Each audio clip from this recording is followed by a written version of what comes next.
आपण माणसं नात्यांमध्ये भारी कलाकार. मग ते कोणतंही नातं असू दे, बदलतो तो फक्त इमोशन्सचा रेशिओ.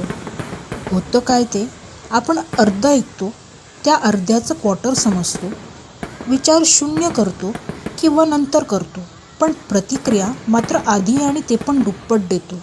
आणि मग शेवटी एक छोटंसं सॉरी किंवा I didn't mean to hurt your feelings, पण तोवर डॅमेज झालेलंच असतं. पण उपाय आहे. पहिलं, थोडंसं पॉज घ्या. लगेच जस्टिफाय करायचं मोह आवरा.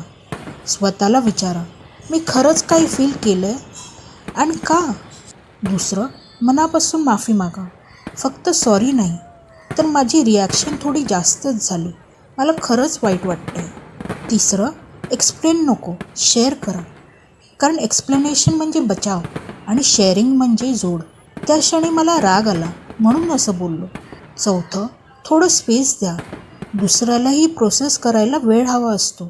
पाचवं आणि शेवटी थोडं हसा. पुढच्या वेळेस रिॲक्शन द्यायच्या आधी 5 सेकंड काउंटडाऊन ठेवा. कधीकधी फक्त थोडं थांबणं हा सर्वात मोठं उत्तर असतं.